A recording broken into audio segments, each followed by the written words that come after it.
welcome back again in our very end of the series.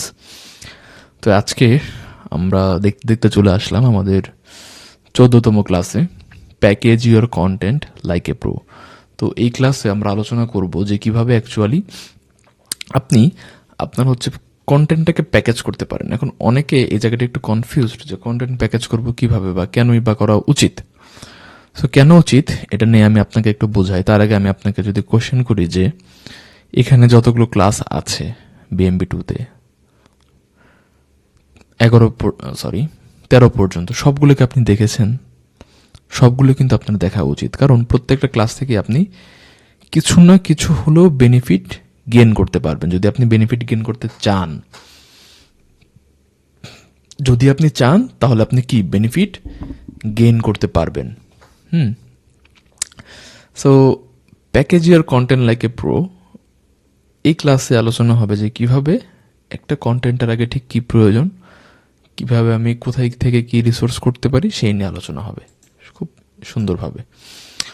So দেখেন, একটা content, let's say আপনি একটা video content production করবেন, VC। তো এটার আগে আপনার ঠিক কী কী কাজ থাকে? এটার আগে হচ্ছে আপনার ওই কন্টেন্টটার স্ক্রিপ্ট লিখতে হয়। স্ক্রিপ্টের আগেও আপনার হচ্ছে ওই কন্টেন্টটার প্ল্যানিং করতে হয়, যে কন্টেন্টটা আপনি অ্যাকচুয়ালি কীভাবে করতে চান, এরপরে তো স্ক্রিপ্টটা করবেন, রাইট? এরপরও আপনাকে কী করতে হবে? সর্বপ্রথম শুরুতে আপনাকে রিসার্চ, অর্থাৎ শুরুর পার্টটাই হচ্ছে রিসার্চ করা। সো দেখেন, একটা ভিডিও কন্টেন্ট শুরুতে আপনাকে রিসার্চ করতে হচ্ছে, দেন ওইটার আপনার প্ল্যানিং সাজাতে হবে, দেন ওই প্ল্যানিং ওয়াইজ কি স্ক্রিপ্ট বের হবে, তারপর ওই স্ক্রিপ্ট ওয়াইজ আপনার ক্রিয়েটিভ ডিরেক্টর থাকবে, CD, একজন ক্রিয়েটিভ ডিরেক্টর থাকবে যে কিনা ডিরেক্ট করে আপনার এই ভিডিওটার কি শ্যুট বের করে নিয়ে আসবে। দেন ওই শ্যুট যাবে কার কাছে, বা যে র ফুটেজটা ওটা যাবে কার কাছে? ওটা যাবে আমার এডিটরের কাছে। সো এডিটরের কাছে যাওয়ার পর আলটিমেটলি একটা পুশকে আসে, আমার ভিডিও কন্টেন্ট তৈরি হয়। দেন এখানে যদি আমার কোনো ফিডব্যাক থাকে তাহলে ওইটা আবার চলে আসবে কার কাছে? ওই ডিপার্টমেন্টের হেডের কাছে, বা যে কিনা এটার মনিটরিং করছে। সো ফিডব্যাকটা পরবর্তীতে আবার ক্রসিং ম্যাচিং করে এটা নিয়ে আসা হবে।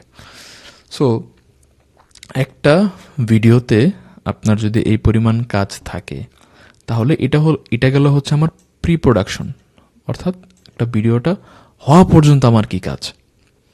যেহেতু আপনারা ভিডিও নিয়ে বেশিরভাগ কাজ করেন, সো ভিডিওটাকে ব্রেকডাউন করে আমি বোঝাচ্ছি। সো এটা হচ্ছে আমার প্রিফেস, অর্থাৎ এটা আমার অর্থাৎ প্রি প্রোডাকশন, অর্থাৎ এটা এখন আমার হাতে তৈরি হয় না, কাঁচামাল। সো থিঙ্কিং থেকে আমার ভিডিওটা হাতে আসা পর্যন্ত এই ফেজটাকে বলা হচ্ছে PP, রাইট? দেন এই ফেজ, এরপরের যে এই ফেজটাকে আপনার বলা হচ্ছে, এটাকেও PP বলা হচ্ছে, বাট দুটার মিনিং আলাদা। একটা হচ্ছে প্রি প্রোডাকশন, অর্থাৎ মানে আগে, আরেকটা হচ্ছে post production. So pre production যেমন গুরুত্বপূর্ণ, পোস্ট প্রোডাকশনও কি তেমনই গুরুত্বপূর্ণ। সো এটার জন্য আপনারা কি করতে পারেন? সো প্রি প্রোডাকশন তো আমি বুঝাই দিলাম যে আপনারা এইভাবে কাজগুলো করবেন। এখন পোস্ট প্রোডাকশনে কি হবে? আপনি যে ভিডিওটা করলেন, ওই ভিডিওটা আপনি কখন আপলোড করবেন ওইটার সময় নির্ধারণ থাকতে হবে আপনার কাছে পার্সোনালি। ওই ভিডিওর যে টাইটেল হবে, প্রত্যেকটা ভিডিওর কি একটা করে টাইটেল হয়, ওই টাইটেলটা আপনাকে রিসার্চ করতে হবে, অ্যানালাইসিস করতে হবে। প্রয়োজনে আপনি যে সোশ্যাল মিডিয়া চ্যানেলে আপলোড করবেন, লেটস সে ইউটিউবে আপনি আপলোড করবেন, তো ওই ইউটিউবে গিয়ে আপনি কিওয়ার্ড ধরে সার্চ করে দেখবেন, রাইট? কিওয়ার্ড ধরে সার্চ করে দেখবেন যে আপনার ওই নিশের ওই ভিডিওর কোন কিওয়ার্ডগুলো ভালো পারফর্ম করছে।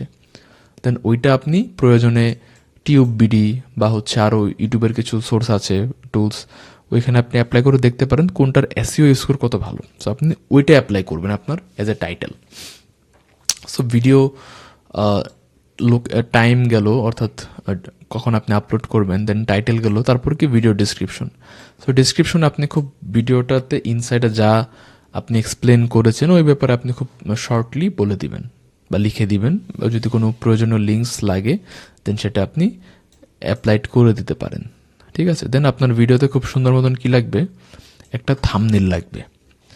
বুঝেন বিষয়টা, থাম্বনেল হচ্ছে আপনার ভিডিওর ক্লিক থ্রু রেট 80% পর্যন্ত ইনক্রিজ করতে সক্ষম, অর্থাৎ মানুষ কিন্তু আপনার থাম্বনেল দেখেই ভিডিওর মধ্যে ক্লিক করে। সো আমাদের কন্টেন্ট প্যাকেজিং করা, প্যাকেজিং বলতে হচ্ছে, আমি একটা যদি বক্সের সাথে তুলনা করি, একটা বক্সকে যখন আপনি প্যাকেজ করেন আপনাকে অনেক কিছু চিন্তা ভাবনা করতে হয়। কোন প্রোডাক্ট কোথায় সিরিয়ালে রাখবো, কোনটার উপর কোনটা রাখবো, দেন উপরে র্যাপিংটা কীভাবে করবো, that is a packaging process. So আপনার কন্টেন্টও সেম, প্রি প্রোডাকশনে প্রত্যেকটা জায়গা আপনাকে ধরে ধরে বাছাই করে কাজ করা লাগবে। রিসার্চ থেকে শুরু করে প্ল্যানিং, প্ল্যানিং থেকে শুরু করে স্ক্রিপ্ট থেকে শুরু করে ডিরেকশন, শ্যুট, এডিট, সব কিছু সেম এস পোস্ট প্রোডাকশনেও আপনার সময়, টাইটেল, থাম্বনেল, ডেসক্রিপশন সব কিছু কি মেনটেন করতে হবে। সো যখন আপনি এই বিষয়টা খুব সুন্দর মতন ক্র্যাকডাউন করে ফেলতে পারবেন, তখন দেখবেন কি হবে, তখন আপনি খুব ইজিলি একটা সুপার কন্টেন্ট প্রোডাকশন করে ফেলতে পারবেন বা প্যাকেজ করে ফেলতে পারবেন। এবং একটা আদর্শ কন্টেন্ট প্যাকেজিংয়ের ডেডলাইন হচ্ছে 4 থেকে 5 দিন। সো আপনি এই 4 থেকে 5 দিন সময় নেবেন।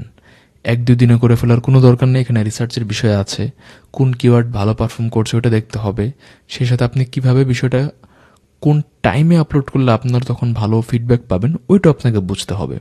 সো এর জন্য 4 থেকে 5 দিন একটি প্যাকেজিং ওয়ার্কিং টাইমলাইন নেবেন, যে সময়ের মধ্যে আমি এই কাজগুলো করে বিষয়টা ডান করব। So that's the game. তাহলে দেখবেন আপনার কাজটা ইজি হয়ে যাচ্ছে। আমি জানি উদ্যোক্তারা বর্তমানে কাজগুলো খুব অগোছালোভাবে করে, এই কারণে অল্প কাজেও মনে হয় যে আমি অনেক কিছু করে ফেলছি, বাট নো, আপনি যদি বড় কোনো প্রতিষ্ঠানের দিকে তাকান দেখবেন এই supply chain it's a huge game. So এই জায়গায় আপনি নিজেকে ওই জায়গাটা তুলনা করেন, হয়তো আপনি এখনও ওই বিগ পর্যায়ে যাননি, বাট আপনি ওইভাবে প্রসেসিংগুলো রান করে দেখেন যে এটার মজাটা কত বেশি। তো আপনার কন্টেন্ট যখন আপনি ঠিকঠাক প্যাকেজ করে ফেলতে পারবেন, সেটা হচ্ছে, এবং আপনি প্রপারলি পাবলিশ করতে পারবেন প্ল্যাটফর্ম বুঝে, তখন দেখবেন আপনি একটা ভালো ফিডব্যাক পাচ্ছেন। তাছাড়া আপনি সকালে ক্যামেরা ধরলেন, বিকালে এডিট করে আপলোড করে দিলেন, আপনার কোনো রিসার্চ নাই, প্ল্যানিং নাই, তাহলে ওইটা ভাই কাজ করবে না ফর ইয়ার ক্যাম্পেইন। ঠিক আছে। সো আশা করছি আজকের ক্লাসে আপনারা বুঝতে পেরেছেন যে কীভাবে অ্যাকচুয়ালি প্যাকেজ করতে হবে আমার কন্টেন্টটাকে। যেহেতু মোস্টলি ভিডিও কন্টেন্টে আপনারা কাজ করেন, সো এর জন্য আমি ভিডিও কন্টেন্টের কথা বললাম। তাছাড়া রাইটিংস আছে, রাইট? সো রাইটিংসে আপনি কন্টেন্টটাকে কীভাবে প্যাকেজ করতে পারেন, একটা খুব সুন্দর স্ট্যাটিক বানালেন, আপনার রাইটিংয়ের সাথে যায়। দেন ওই রাইটিংসের মধ্যে একটা হুক দিবেন, কারণ হুকে আপনার 90% পর্যন্ত রিটেনশন বৃদ্ধি পায় একজন ভিউয়ারের, যে কিনা ফিড স্ক্রল করছিল। সো এইভাবে করে আপনি মেনলি নিজের বিষয়টাকে প্যাকেজ করে ফেলতে পারেন, right? So package your content like a pro. So যখন আপনি এভাবেগুলো কাজগুলো করবেন, দেখবেন যে আপনার কন্টেন্টগুলো প্রতিনিয়ত কি হচ্ছে, খুব সুন্দর হচ্ছে। আজকের দিনের চেয়ে আগামী দিনের কন্টেন্ট প্যাকেজিংটা খুব সুন্দর হবে, কারণ আপনি মজাটা বুঝে গিয়েছেন কোনটার পর কী করতে হবে, রাইট? সো এই ছিল আজকের ক্লাসে। সো আশা করছি যে বিষয়গুলো আপনাদের সাথে শেয়ার করা হয়েছে সবগুলোই আপনারা আমল করবেন, অ্যাপ্লাই করবেন, এক্সিকিউশন করবেন। তাহলেই এখানে যা যা আপনি শিখতে পেরেছেন, এক্সিকিউশনের ফলে আপনি এটার আরও কয়েক লেয়ার ডিপ ডাউন শিখে ফেলতে পারবেন, যেটা কিনা উইদাউট এক্সিকিউশন আপনি কখনোই সম্ভব না। সো এই ছিল আমাদের BMB2 মডিউলে। সো দেখা হচ্ছে আমাদের পরবর্তী লাইভ সেশনগুলোর মধ্যে, কারণ আমরা প্রতিনিয়ত লাইভ সেশনগুলো নিয়ে থাকি, এবং এখানে তো রেকর্ড ভার্সন ক্লাস, এবং লাইভ সেশনে আপনার সুযোগ রয়েছে লাইভ আমাদেরকে প্রশ্ন করা, মেন্টরদের সাথে 1-to-1 ইন্টারাকশন, যেটা কি না আপনি যদি আমার পার্সোনাল কনসালটেন্সির মধ্যেও আসেন, আপনাকে একটা ভালো চার্জ কিন্তু গুনতে হবে, রাইট? সো সেটা কিন্তু এখানে আপনি একদম ওপেনলি পেয়ে যাচ্ছেন for being brand master community member. সের জন্য আশা করছি আপনারা যতগুলো লুপ হোল আছে, যতগুলো বেনিফিট পয়েন্ট আছে, সবগুলো নিয়ে কাজ করেন, সবগুলো নিয়ে যান, লুফে যান, নো ওয়ারিস। আপনাদেরকে দেওয়ার জন্য আমি প্রস্তুত।